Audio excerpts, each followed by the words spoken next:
Welcome to the last training in this four-part series on strengthening the workforce through integration of peer recovery services. This capstone session is on full integration of peer recovery support services for a more holistic and recovery-centered system of care. If you missed any of the trainings in the series, you can visit our YouTube channel and watch the peer recovery series there. I'm dropping that right now. This training is funded in whole or in part through a contract with the Illinois Department of Human Services, Division of Behavioral Health and Recovery. This and all trainings in the series were developed by Peer Power in collaboration with peer recovery support leaders throughout Illinois. Peer Power is a national peer-run company that's based in Illinois that develops peer leaders who positively impact the systems in which they live, work, and learn. Peer Power was birthed out of a need that Trenda Hedges recognized for the specialized peer recovery support professional development. Peer Power contracts with community organizations, providers, state and federal departments, schools, and other entities to develop peer training and provide technical assistance to enhance the fidelity of peer services and further the integration of peer recovery support workforce. You can find more information on the Peer Power website by visiting peerpower.net. My name is Toni Lynn Packus. I am the founder of Be Heard, Be Healed Studios. As a board certified mental health coach and certified advanced level RAP facilitator, we specialize in creating virtual spaces that empower growth and healing through inclusive, supportive environments where every voice is valued and connection drives impact. We look forward to being with you today, and partnering with Peer Power for this series has been an incredible combination of efforts and an incredibly rewarding experience. So thank you for that opportunity, Trenda. Trenda Hedges is the founder of Peer Power and a leader in this peer support integration, partnering with IDHS, DBHR on multiple projects over the past 15 years. She has contributed to national and state initiatives, including the Illinois, Michigan, and North Carolina Warm Lines and the SAMHSA National Guidelines for Crisis Care. An author of numerous peer support trainings, she is known for creating spaces where people bring their authentic selves and mutually learn from one another. She holds PRSS, CPRS, and advanced level RAP facilitator credentials, along with degrees in criminal justice and counseling. Mike Tyson is a certified peer recovery specialist and a dedicated advocate for recovery, serving as the executive director for the National Peer Recovery Alliance. With a rich blend of lived experience and academic achievements, having graduated magna cum laude with a BS in psychology and addictions and an MSW focused on leadership and social change, he actively collaborates with local organizations to enhance support services for individuals dealing with substance use and mental health challenges. As a founding member of several key recovery organizations in Southern Illinois, Mike's impactful work aims to strengthen community resources and empower peer support specialists nationwide. He lives in rural Southern Illinois with his wife, their 2 adult children, and their energetic golden doodle champ. And with that, I'm going to kick things over to Trenda. Thanks, Toni.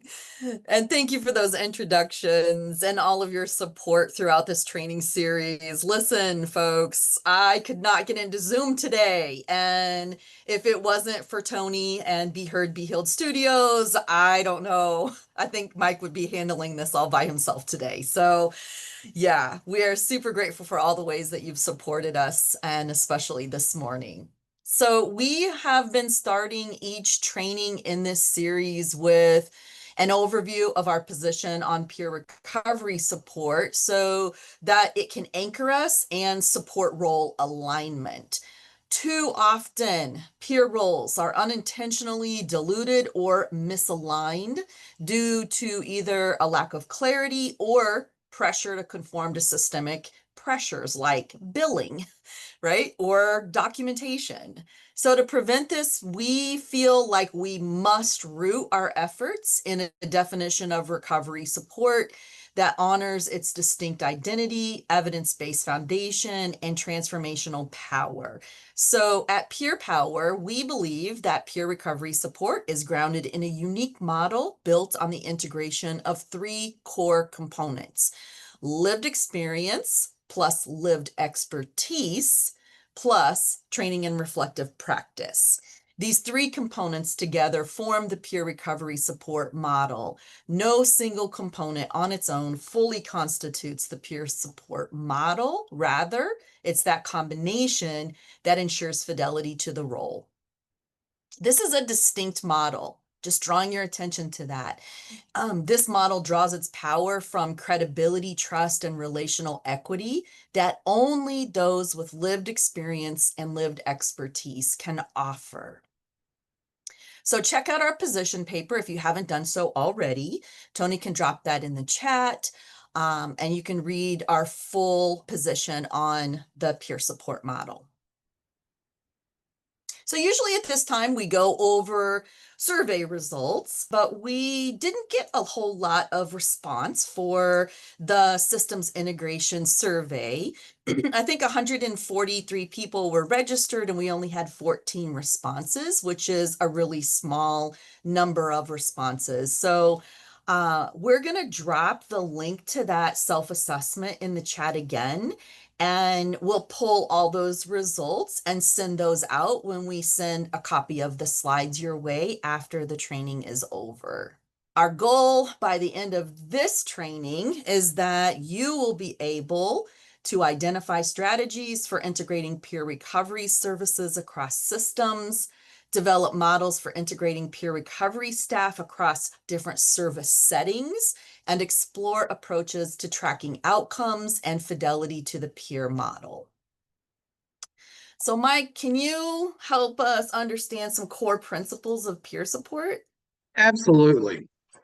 In the first training of this series, we explored key values of peer recovery support, drawn from the National Guidelines for Peer Recovery Specialists and Supervisors. Values like respect, empathy, open mindedness, a strengths based approach, and hope emerged as shared commitments common to most roles. These values form the foundation of our work, but it's the principles that help us put those values into action. Principles are the guideposts that ensure our values are not just beliefs. We live them out in practice. When it comes to integrating peer support, these core principles point to the concrete steps needed to bring alignment between intent and implementation. We know many of you are already doing innovative, person centered work, and you may find that some of these principles are already showing up in your work organizations. If you're unsure, the following reflection questions can help you explore how these principles are currently being applied or where there might be room to grow. As I read these questions, please take a few moments and reflect on where your organization is. Are peer recovery staff included as equal partners in planning, service delivery, and leadership? Are environments created where peer staff can support the self-defined goals of individuals served without pressure to conform to clinical or compliance-driven outcomes? Does your organization prioritize emotional safety, power sharing, choice, and the peer voice in supervision, onboarding, conflict resolution, and workplace culture? Does the language used in documentation policies, job descriptions, and team meetings reflect a person-centered approach? Is hope visible in every part of the organization, from mission statements to outcome measures? Is there a commitment to anti-oppressive practices, diverse hiring, leadership pathways, and actively creating spaces for peer voices that challenge dominant norms? Integration that ignores or erodes these organizational principles is not authentic. Integration of peer recovery services. True integration requires systems to evolve and adapt in ways that uphold the values peer recovery support roles are built upon. Wow, so true, Mike. When we talk about full systems integration of peer recovery support services, we are referring to more than simply placing peer supporters within existing services or programs. True integration means that peer roles are embedded at every level of service delivery, informed by lived expertise, supported with structures that protect their unique function, and treated as essential, not optional, to the system of care. This requires system-wide alignment, not just isolated inclusion. So let's pause here and talk about the difference between inclusion and integration, because this is an important distinction when it comes to embedding peer roles meaningfully within systems.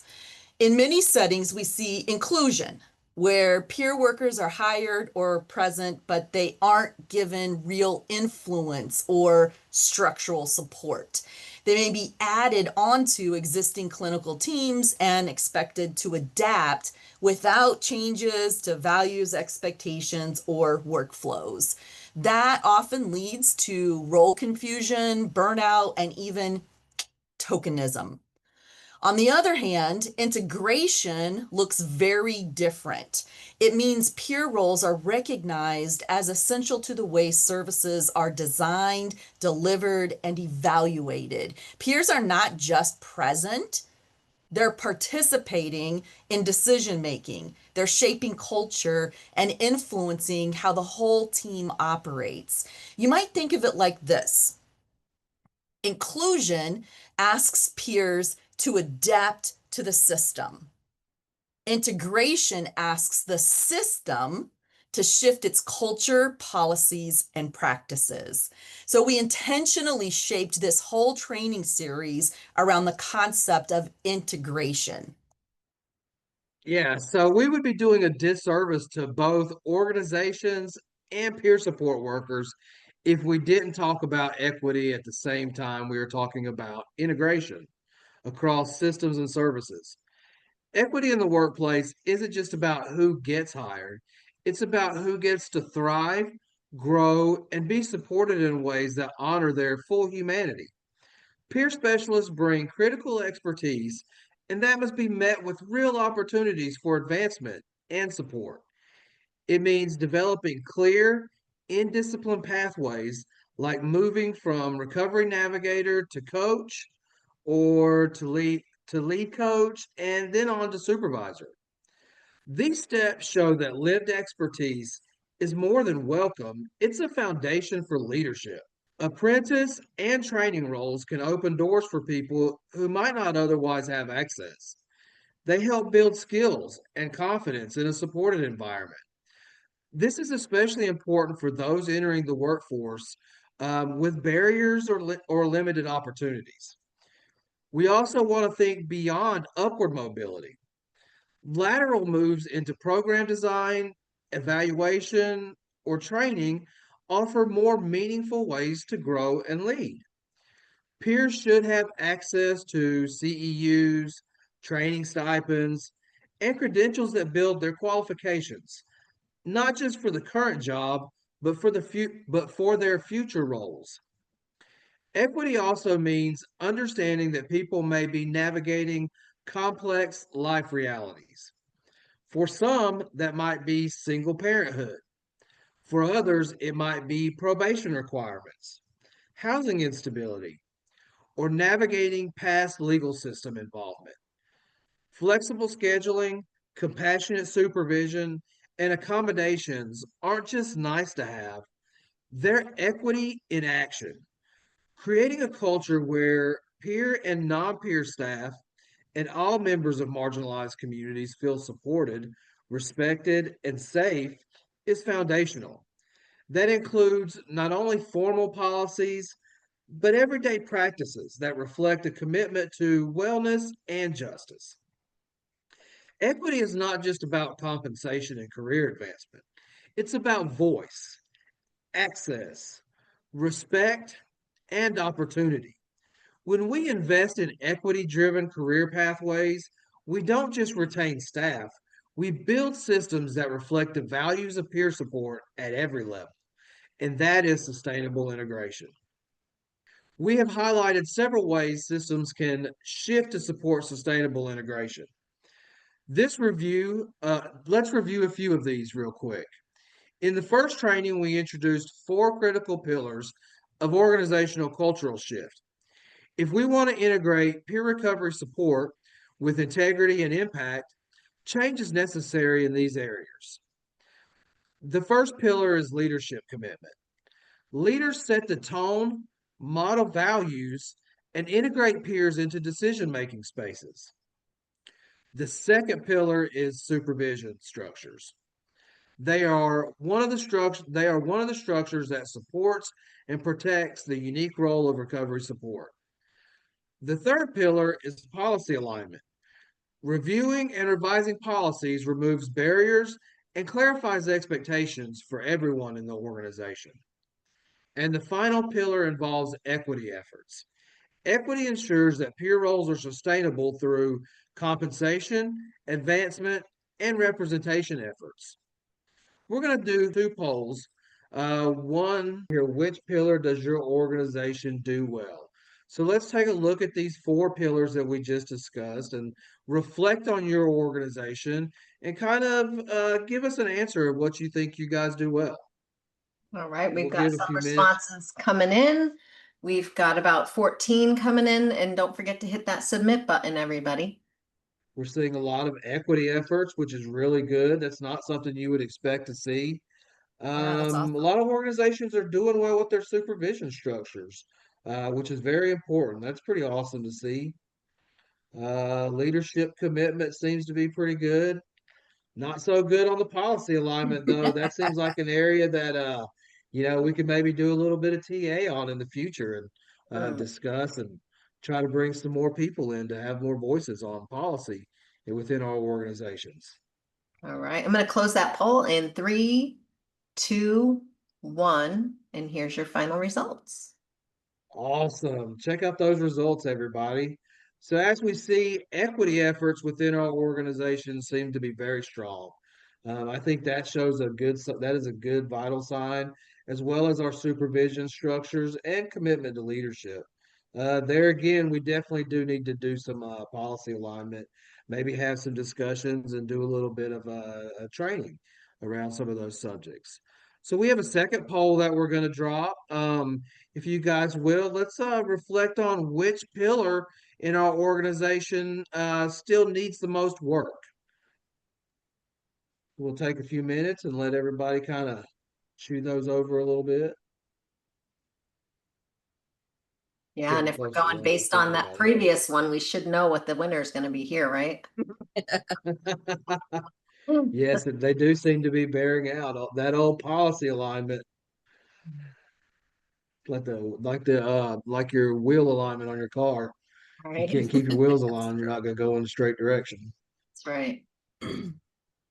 Uneven wear. There's a little mechanic talk for Tuesday morning. All right, looks we got 63% participated. So we'll give this Awesome. poll another few seconds. 3, Yeah. 2, 1. And here's our final result. 52% Awesome. policy alignment. Excellent. Yeah, that's about what we expect. Although we do see a little bit of a discrepancy. Supervision structures were the second highest on the last poll, and now we see where they're the second highest again there with us needing to work on those. So maybe we need to do a little bit of reflection and see how we can, improve our supervision structures within our organization, see what kind of positive feedback we can give to our, leadership and to work on those things. Yeah. Awesome. Well, we appreciate everybody participating in those polls.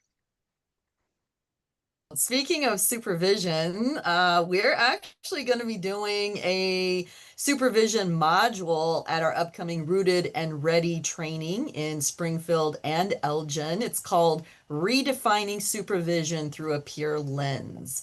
So you don't want to miss that. So I don't know if Tony can drop a link to that or not. Our seats are almost full in Elgin, almost completely full. We do still have some seats left in Springfield, so it'd be great to see you all there. All right, this slide gives us a high-level overview of just how broad and essential the role of peer recovery support can be across different systems. One of the key strengths of peer support is its flexibility. Peers can be present and effective across a wide range of environments, from grassroots community outreach to deeply institutional settings like hospitals or correctional facilities. No matter where we're working, peers help people navigate complex systems, rebuild trust, and reconnect with that sense of hope and possibility. So I want Tony to drop a chat prompt for you to answer. In which systems in Illinois is peer recovery support currently integrated well? So kind of thinking about maybe the 6 that are on the slide, which one of those systems, or which systems plural in Illinois, is peer recovery support currently integrated well? What would you say? Drop your responses in the chat. Nice. Bryn says treatment and recovery. Lindsay says crisis response and recovery. Nice. Another crisis response. Another crisis response. Good stuff. Community and treatment and recovery. Yep, absolutely. Loving all these answers to crisis response. Like, this is fabulous. Treatment and recovery. Yeah, I'm kind of surprised by these responses. What do you think, Mike? Are you surprised by the answers we're getting in the chat? Yeah, a lot of crisis work, that's for sure. I know my experiences, I've seen a lot at the community level, and I know that there are a lot out there in treatment and recovery, but no, I did not expect to see so many involved in crisis response. What an appropriate place for peer support. Nice. All right, so here's another chat prompt for you to answer. In which of these systems might there be opportunities to strengthen or expand peer recovery support programs? In which of these systems might there be opportunities to strengthen or expand? Yeah, legal systems, hospitals. See the opportunities. Love it when we start highlighting that, right? Like, we see opportunities as a peer run organization. Like, that's what I see right in front of me. Opportunities. Where can we strengthen the role of peer recovery support? Yeah, Leanna, Caleb, all of them. Love that response. Ricardo, in every area. That's right. We can strengthen them all over. Oh, good stuff. All right, so now that we've taken a snapshot of integration across systems, let's take a look at what integration looks like in practice. When we think about fully integrating peer recovery support, it's not enough just to place peer on the team. We have to think about how we build structures and expectations that protect peer role integrity, especially across different systems that operate very differently from one another. In this next section, we're going to walk through 4 key service areas and look at what meaningful integration of peer roles can look like in each. These aren't just job placements, they're opportunities for transformation at every level. As we go through each area, think about where your organization currently integrates peers and where there might be gaps or opportunities to grow. Intake is often the first touch point with services, and it's one that can either build trust or shut people down.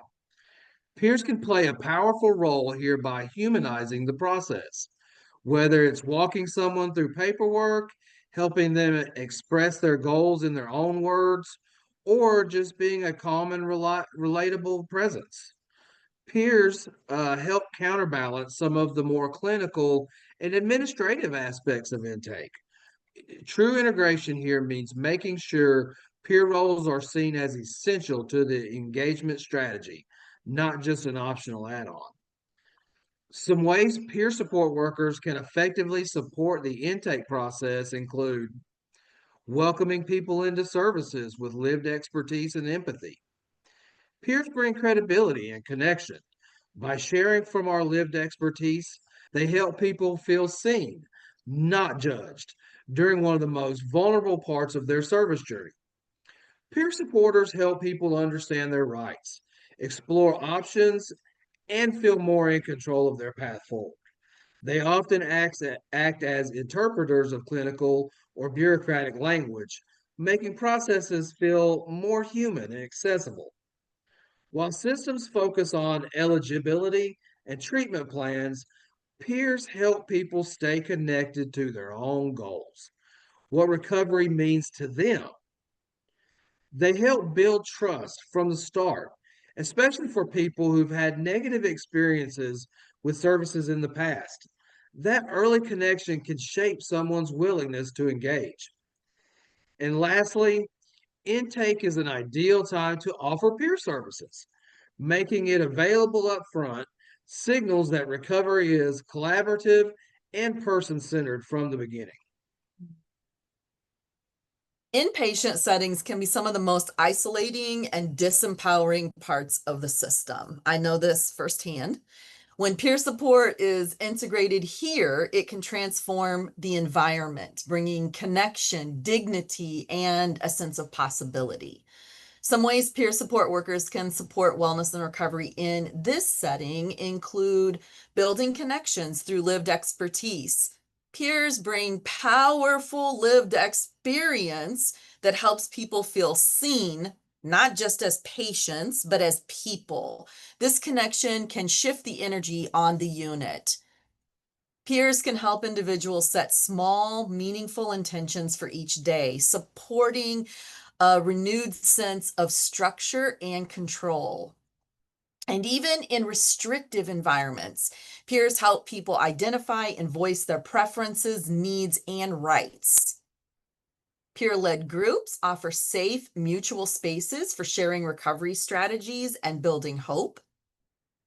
Peers can help people identify what helps when things get hard and co-create plans for navigating challenges while still in care. As discharge approaches, peers help plan for that transition by connecting people to community supports and easing the shift from inpatient to outpatient or to home. Peer recovery support specialists in inpatient care not only support individuals during a critical time, they also help shift the system from one of control to one of compassion. Their presence, or our presence, is a key part of creating environments where recovery can take root. In the outpatient settings, offer an important opportunity for sustained support, but they can also feel fragmented or disconnected for the people receiving care. When peers are integrated into these settings, they help ground services in real relationships and real life recovery. Some ways peer recovery specialists can foster connection and continuity in these settings include supporting engagement and transitions. Peers help bridge the gap between services, whether it's reconnecting after a break in care or transitioning from higher levels of support. By sharing their own recovery stories, peers build trust and remind people that they're not alone in what they're facing. Peers reinforce that recovery is self directed. They help individuals voice their preferences and take an active role in treatment planning. Peer led spaces offer a unique dynamic of mutuality where support flows both ways and everyone's voice matters. Peers focus on building strengths, whether it's relationships, routines, resources, or self belief, things that support long term wellness. Peers don't just support people inside the clinic, they help foster belonging outside of it, connecting folks to real world supports and opportunities. In outpatient services, peer recovery specialists help ensure that support doesn't end when the appointment does. They keep recovery grounded in community connection and the belief that healing is ongoing and possible. Yeah, so let's talk about crisis settings since we saw such a resounding response in the chat about that area and how well we're integrating peers into crisis services. So in this setting, peer support workers play a unique and transformative role. Unlike clinical responders, peers offer connection through shared experience, which can create a sense of calm and hope when someone feels overwhelmed or powerless. Peers are often the first calming, compassionate presence. Their role isn't to assess or manage, but to connect human to human. Peers model emotional regulation by staying grounded. This steady presence can help reduce fear and panic without exerting control. In moments of crisis, people often feel stripped of autonomy. Peers support dignity by offering small, meaningful choices that empower the individual. Peers avoid clinical or coercive responses that can mimic past trauma. Instead, they promote emotional safety through empathy, voice, and consent. Peers help others understand that distress doesn't mean disorder. I'm going to repeat that. Peers help others understand that distress doesn't mean disorder. We affirm that strong emotional responses are human and they are survivable. And when appropriate, peers support individuals in thinking through next steps like identifying supports, calming strategies, and people that they trust. As we think about integrating peer support into systems of care, we need to name a very real risk: role drift. It's not just something individual peer workers experience, it happens across three levels: the system, the organization, and the individual. Let's start at the systems level. Peer support emerged from communities reclaiming power. People with lived experience offering support based on shared understanding, mutuality, and a rejection of traditional hierarchies. This was radically different from how most behavioral health systems were built. But over time, systems began to fund, certify, and regulate peer support. While this brought legitimacy, sustainability, and widespread access, it also introduced risk. Instead of reshaping systems to make room for peer values, systems often reshape peer roles to fit existing models. At the organizational level, especially in settings where programs are led by non peers, peer roles can be reshaped by institutional norms. For example, policies around confidentiality, boundaries can restrict what peer supporters disclose. Job postings for peer support roles are increasingly requiring higher education degrees. Organizations increasingly expect peers to document in clinical language, focus on symptom tracking, and enforce compliance with treatment plans. All of this steers peer support toward a clinical mimic instead of preserving its unique value. This is role drift, not just in task, but in philosophy. And of course, all of this filters down to the peer recovery support workers. When we are surrounded by medical or clinical models, we start to internalize those values. We may start using clinical language, feeling pressure to give advice, or identifying more as providers than as peers. This isn't a personal failing, it's an understandable response to the system we're in. This leads to what some call the clinical lived experience peer. Peer recovery specialists who operate through a diagnostic or provider lens instead of a mutual person driven one. These are peers who have drifted from the intended purpose of peer support. When this happens, it dilutes the impact of peer work and undermines our original values. That's why integration must include structural protection of the peer role, ongoing peer led supervision, and constant reflection to stay grounded in our values. Please note that when we say clinical lived experience peer, we are not talking about clinicians with lived experience. We're talking about peers whose primary role is peer support. Many clinicians do have lived experience, and some may want the freedom to share that experience. And those clinicians that do share their lived experience have definitely contributed to a more recovery oriented system of care. We are grateful for their disclosures, yet their primary role and goal is to provide treatment or interventions based on clinical models. When we talk about role drift, we are specifically talking about peer recovery support workers straying from peer support practices and values. Let's take a moment and reflect on this. Focus on the peer role of recovery support specialist. What are some specific examples of tasks that might indicate role drift? Let's take a few moments and drop your answers in the chat while we reflect on this important concept. Yeah, so we might see peer drift or see role drift in, especially in case management. That's a term I know I used to use a lot. It's real easy to confuse our roles when we start talking about case management. Administrative can be challenging. Engaging in involuntary commitment is definitely, boy, that's a hot button topic right now, Mm-hmm. isn't it? Yep. Involuntary commitment. Let's see here, expecting peer staff in crisis to be involved with petitions for inpatient, covering clinical roles due to lack. Yeah, so we see a lot of areas where role drift can occur, and peers can find themselves stepping into a space that may be more deficit driven, more clinically minded. So it's always good to be mindful of those things and make sure that we reflect on what our organization, what position our organizations are placing us. Mhm. Um, Trenda, would you like to give us some more examples of role drift? Yeah, definitely. So it's as we integrate peer support into services, it's essential to protect the role by understanding what peers don't do and why, right? What peers don't do and why.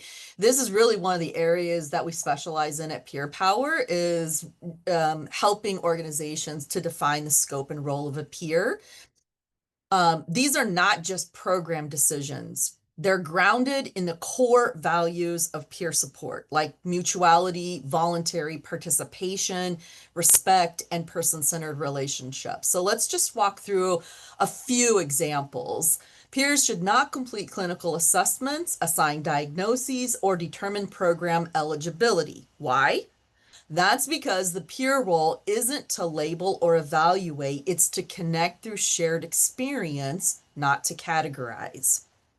Peers shouldn't prescribe, recommend, or deliver clinical interventions. Peers can share what's worked for them, but they never direct someone's treatment path. That respects self determination and supports a truly person centered approach. Restraint, seclusion, or any type of forced treatment should never be the role of a peer. Peer support is rooted in voluntary, non coercive relationships. Peers walk beside people, not over them. Peers are not meant to enforce compliance or monitor behavior. Peer relationships are built on trust and choice, not power or surveillance. That includes medication, appointments, urine drops, and treatment adherence. Peers shouldn't act as informants or report disclosures without consent. Peer support is about confidential, trusting connections, not controlling information flow. And we shouldn't take on dual or clinical roles, dual roles. So, one of the things I'm hearing a lot about are peers that are working on crisis teams who, once they get their CRSS credential, they're moving from being the engagement specialist to being the crisis counselor. But when there's no engagement specialist, they move back into being the engagement specialist. So they're serving in a dual role to where one time they go out on a call, they're the peer on the team. The other time they go out on the call, they're the crisis counselor who sometimes is petitioning for involuntary commitment. So when we are asked to monitor or provide clinical services, it blurs boundaries, it erodes trust, and it undermines the mutuality that really makes peer support powerful. By staying grounded in these values, we protect the integrity of the peer role and ensure that people being supported know that they're connecting with someone who walks beside them, not someone who holds power over them. Peer support is based on mutuality, not hierarchy. We see the whole person, not a diagnosis or a label. One thing I want to just clarify on this slide is on that bottom row, second square from the left, it says supervising or escorting. I think I would switch out the word supervising for like monitoring. So really thinking in context of, we're not talking about supervision there. We're talking about like monitoring, watching someone, babysitting someone, essentially, right? That's what I'm talking about there. So as we move forward, I invite you to keep asking, are we making room for peers to truly show up as peers? Or are we unintentionally asking peers to become something else? All right, so we are going to move into some small breakout groups for an activity called Spotting the Gaps. Spotting the gaps. So this is an opportunity. I love that word, opportunity. Everything's an opportunity. In my world, I feel like everything is an opportunity, even if it doesn't feel good. It is an opportunity to step back and assess where peer support is currently integrated and where it's missing or underutilized. So Tony is going to create some breakout groups. Each group will choose one service area to focus on. The 4 areas are listed on this slide, and I believe Tony can share that slide in your breakout group. Once you've selected the area that you want to work on, talk through the prompts that are on this slide. Where appears currently present in that service area in your organization, or maybe just in your region as a whole? Where are they not present, but could be? And what would true integration look like in that space if peer values and roles were fully woven in? So try to identify both strengths and opportunities. Your goal is not to solve the problem today, but to begin seeing where's change possible.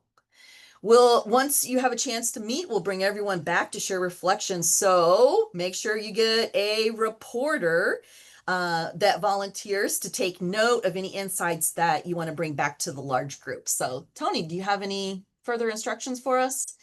I will share the slide to the breakout room. Did you want to do 10 minutes on this, or how long did you want? 10? Awesome. Yes. So if you have any sound issues or anything like that, come on back, but we will open the room and we'll see you back here in 10 minutes. See you soon. Have fun. Welcome back. Welcome back. I might be aging myself there, but some of those folks, I saw some smiles on the screen. Like, people know who Welcome Back Cotter was, right? Like, that's the song from Welcome Back Cotter. All right. I hope your group conversation sparks some meaningful reflections.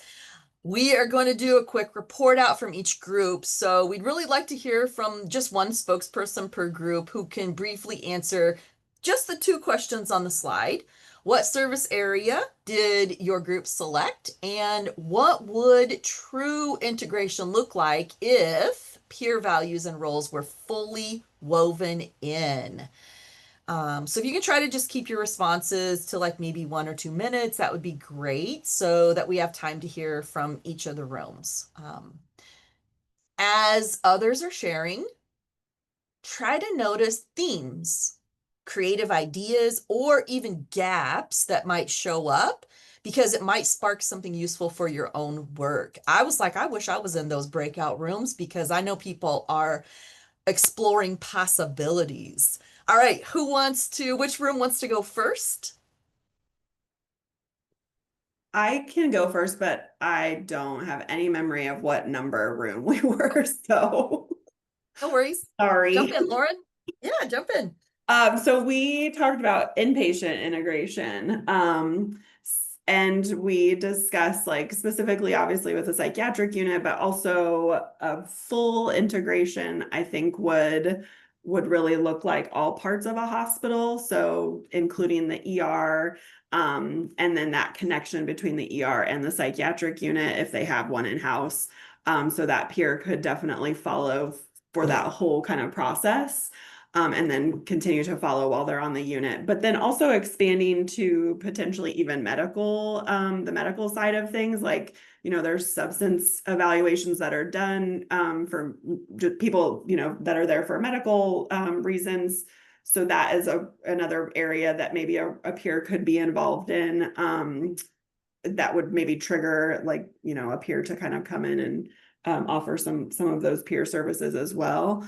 So that was the main thing as far as like full integration that we talked about, and then partnering with like local agencies that have these services already, or these peer groups that are already functioning. Hopefully they would be able to use those things that are already in place.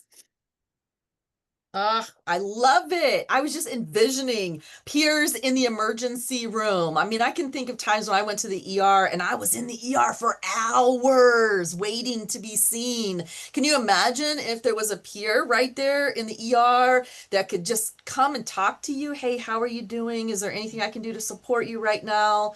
You know, and really just kind of bridging that gap. Oh my gosh, I love that idea. Love it.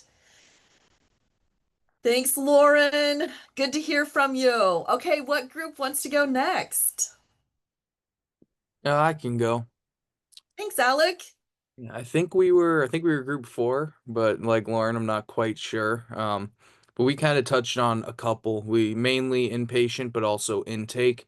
Because like we were talking about earlier in the training, those can be very intimidating settings, very scary, especially if it's someone's first time, dealing with that. And it can also be kind of early stages of their recovery. So to make sure that they have a peer with them along their side that entire journey, we think is really important, and that's kind of what the integration would look like. That there's never a moment where they don't have somebody that's in their corner, especially in like an inpatient setting where there can be a lot of clinical staff running around, and that could just contribute to the fear somebody might be experiencing. But we also touched on a lot how that role drift, could definitely be something that's dangerous in that kind of setting.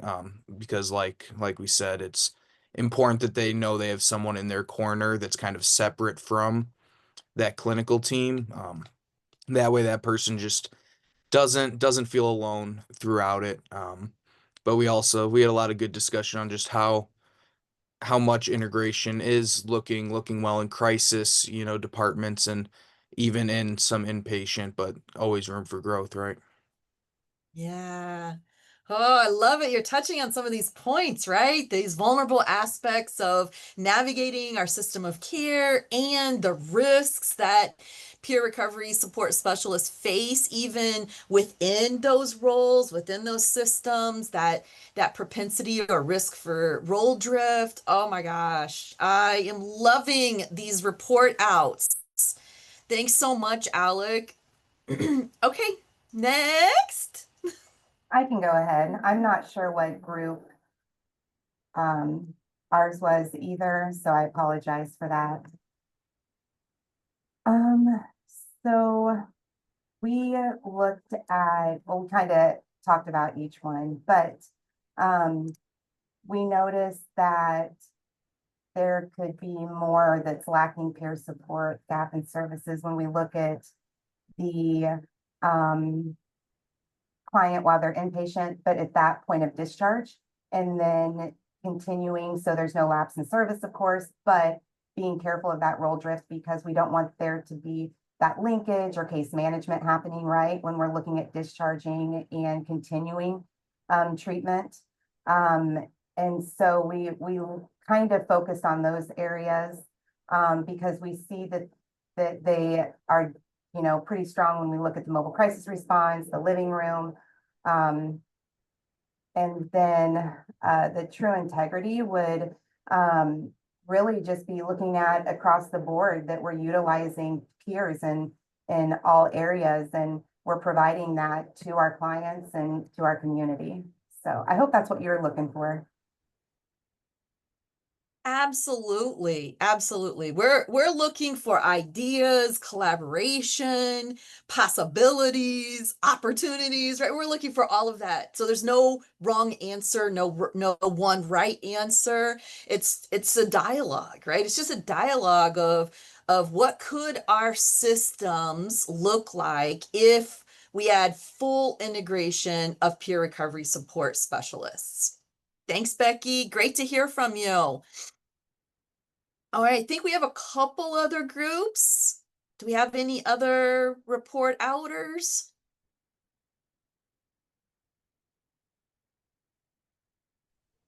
I can go for it. Thanks, Alicia. Yeah, so we had kind of an interesting scenario in our room where we had a couple of organizations who were just starting out or didn't have any peers yet, and then an organization who was fully peer, like all peers all the way through. So I think it was a good opportunity for us to kind of chat a little bit. But I think what we kind of discussed a little bit was in crisis, that I think that's, I can only speak for maybe our organization, but that was like the point of entry maybe for peers was in crisis intervention.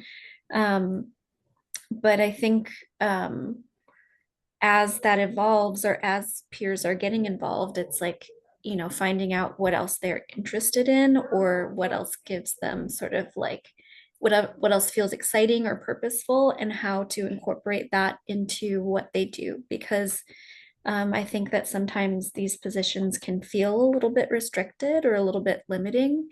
And I think, especially after a lot of these trainings, like learning how much bigger the world of peer services is than just, being at the living room or sitting, at the desk or whatever, and so I have this sort of larger picture maybe of like, in our organization, we've got the treatment department, we've got the prevention department, we've got the MAR department. Like, what does an RSS department look like someday, or something like that, So having this, like, it's just part of the whole picture rather than this sort of like add on. It feels kind of, I think at times, a little bit separate.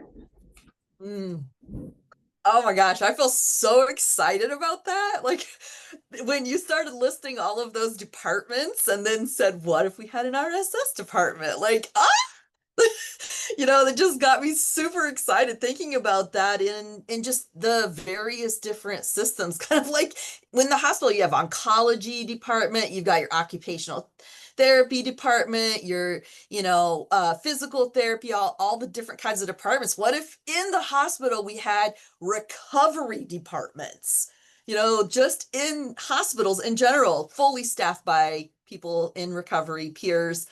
And yeah, such a natural fit. Thanks, Mike. I don't know. I wasn't sure if anybody else was getting as excited about that as I was, but I get super passionate about integrating peers within systems, and that really sparked my passion. So thanks for sharing. And what a great mix in your breakout group with organization that doesn't have any peers working there, and organization is fully peer. Like, what a great opportunity to learn from each other.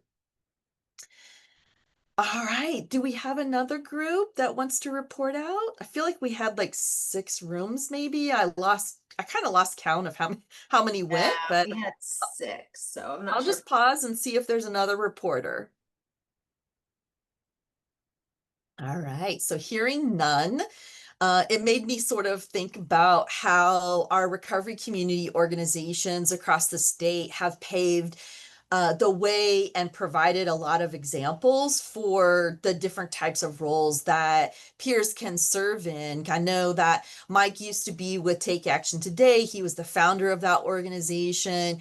And you had peers that were working inside the jails, right, Mike? What kind of service areas were your team, or are they? Because I mean, they're still there. You're just, doing something new and cool. But what kind of areas are they working in your counties? Yeah, so I mean, we had the amazing experience of working hand in hand with our local sheriff's office to integrate those recovery support services in the local jail. Especially prior to the Safety Act, we had a really amazing opportunity to facilitate a group classroom. We would assign a homework assignment and then also incorporate like a 30-minute individual recovery coaching session with a certified peer recovery specialist. So it was a really cool thing. The Safety Act really kind of changed those dynamics a little bit to where the services we offered within the jail were more almost crisis related as Mm. opposed to more like a long-term sustainable program. It was a really interesting dynamic.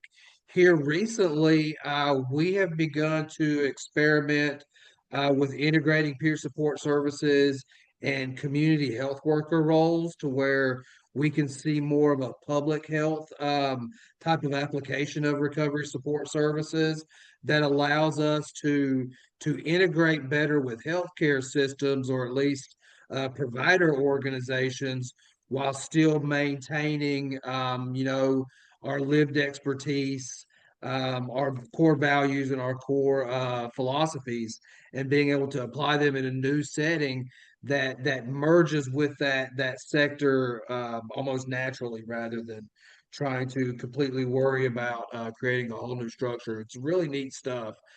Just the flexibility and the diversity of peer support roles. We've also seen them applied with disaster management within the county, where when you have instances where we saw a massive tornado outbreaks and flooding within our region over the last year.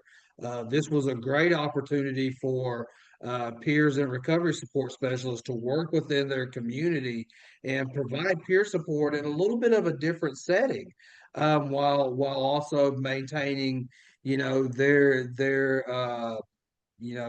values and approach. Like, Nice. Yeah, I love hearing about new opportunities. Every single time, well, I go to the doctor like once a year because I'm kind of that, naturalist over here. But when I do go see my doctor, she's been my doctor for the last 20 some years. And every single time I talk to her, I ask her, when are you bringing peers onto your team in primary care? Because I think that is a prime place for peer support to really do some cool stuff and connecting with people that maybe wouldn't otherwise connect with behavioral health services, right? A lot of folks are not going to ever walk into a substance use treatment center or a community mental health center or an RCO office, but they might go to a medical doctor. And it's a great opportunity for peer support to just be infused into our entire system of care. All right, so let's go on. Thank you for having that conversation with me, Mike. And thank you all for your report outs. I mean, that was really amazing, and I got tickled and excited there for a minute. I think you explored sort of where peer support is, where it's not, and began to, or at least planted seeds to imagine what full integration could look like. So that exercise was about vision, about vision. I'm a visionary, right? I'm that person that can see the end before it's even begun. And I love providing opportunities for others to do just visioning exercises. But this next part is about validation, right? So we did some visioning. Now we're going to talk about validation, because the work that you imagined isn't just aspirational, it's actually backed by research. Peer support is not only a best practice, right? We've talked a lot about best practices over the course of this training series. Peer support is an evidence-based practice with research that shows that peer support leads to cost effectiveness and improved outcomes for recipients. So let's take a look at some of the research that's been done on peer support and the outcomes we're seeing when peers are fully integrated into services. Yeah, so as Trenda pointed out, peer support isn't just philosophically valuable, it's delivering measurable impact every day in services. These outcomes come from a growing body of research that affirms what many of us already know from lived experience. Peer support works. You can see here that peer support is associated with lower hospitalization rates and cost, something we all care about and something that systems care about. But just as importantly, it's linked to increased engagement, quality of life, and reductions in symptoms and relapse. These are things that people care about. This dual benefit, better outcomes for recipients and cost savings for systems, is a powerful argument for deeper integration. It helps us move the conversation beyond why peers to why not everywhere. Now that we've seen what's possible and what's proven, let's talk about how we track these kinds of outcomes in a way that stays true to peer values. Tracking peer specific metrics is important as we work towards fully integrating peer support into systems of care, not just because funders and systems expect data, but because it's one way that we protect the role and demonstrate its value. Tracking peer outcomes helps distinguish peer support from clinical services. We aren't measuring symptom reduction or treatment compliance. Instead, we focus on outcomes that reflect peer values like connection, choice, and empowerment. So before we jump into how to measure outcomes and fidelity, I think it's important to acknowledge why that can be so complex in the first place. Unlike clinical services that might track symptom reduction or medication adherence, success in peer recovery support is often defined by the individual. For one person, success might mean securing housing. For another, it could be reconnecting with family or simply feeling less alone. Because peer services are built around adapting to individual needs, there's no one size fits all outcome. This is one of the strengths of peer work, but it also makes consistent data collection very difficult. Peer recovery support embraces many pathways to wellness. That means outcomes can't always be captured in nice, neat metrics. And while there's a push in many systems towards standardization, peer support often resists that. Not to be difficult, right? Not to be difficult, but to stay true to our values. So while measurement is challenging, it's not impossible. In fact, we can still track outcomes in a way that reflects the impact of peer work without compromising the integrity. So let's look at what that can include. To protect the integrity of peer support, we need to choose measures that reflect its purpose. Recovery services are by nature driven by recovery values, and evaluation efforts should align with these core values to ensure programs and services are achieving their intended goals. The Measuring Peer Recovery Outcomes Toolkit recommends using a values-driven evaluation, one that puts our core values front and center. Rather than simply copying clinical models, we begin by asking what matters most in peer work. This 6-step process that's on this slide keeps our values visible every step of the way. So we want to start by clearly naming the values that guide our peer support programs. Things like mutuality, self-determination, cultural relevance, hope. These values set the tone for everything that follows.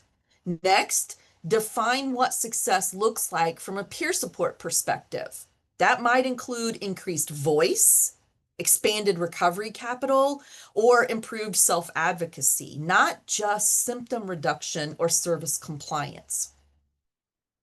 Then pick tools that reflect peer values. This might include story collection, satisfaction interviews, or fidelity assessments specific to peer practice, not just surveys built for clinical care.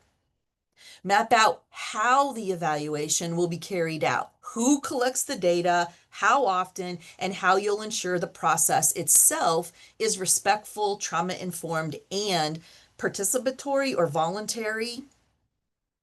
When collecting data, remember that transparency and consent are key. Transparency and consent are key. We're not just capturing data about people without asking their permission. People should always know what's being gathered, who has access to it, and how it will be used. And finally, use what you learn to advocate for long-term support of peer services. Show the impact of your work in language that funders and system leaders understand without compromising your values. When peer support programs evaluate through a values lens, we not only show our worth, we also protect the integrity of the work. Up next, we're going to explore examples of how strong advocacy can help make sure we stay aligned as we grow. So you might be asking, why are we talking about the need for strong advocacy at the end of the last session in this training series on peer integration? Well, let's begin by defining what strong advocacy is, because it's not just speaking up. It's actively promoting and defending the rights and needs of people in recovery and ensuring that their voices are heard in both policy and practice. Peers bring a powerful lens to this work. Because of their lived experience, they deeply understand the barriers faced by others in recovery and can articulate those challenges in a way that changes hearts, minds, and systems. Strong advocacy empowers peers, not just in their own journeys, but as leaders shaping a more recovery oriented system. It's also one of the most effective tools we have for dismantling stigma. When peers share their stories boldly and strategically, they make visible what recovery truly looks like. And that has a ripple effects far beyond one conversation. And finally, that advocacy influences policy. When we speak from lived expertise, we help ensure decisions are grounded in reality, not in assumptions. So, how do we move from intention to action? Let's look at some practical ways we can all engage in strong, effective advocacy that drives system change, system level peer integration. Advocacy serves as a powerful tool for embedding peer roles in systems and services in meaningful ways. First, educating others, staff leadership, funders, about what peer support really is and what it isn't helps shift outdated perceptions and create space for deeper integration.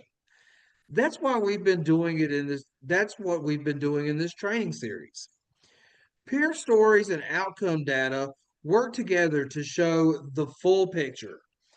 Building relationships with decision makers is key. It's about making sure the peer voice is present in the rooms where policies are shaped and program models are decided. Peer supporters can also engage in collective efforts by joining coalitions and networks that fight for recovery oriented systems. It's always more powerful when we move together. And when we bring both data and lived expertise to the table, our advocacy becomes even more impactful. We can demonstrate that peer services don't just feel different, they produce better outcomes. But integration isn't just structural, it's cultural. Advocacy helps challenge stigma inside systems and promote values like hope, equity, and mutuality.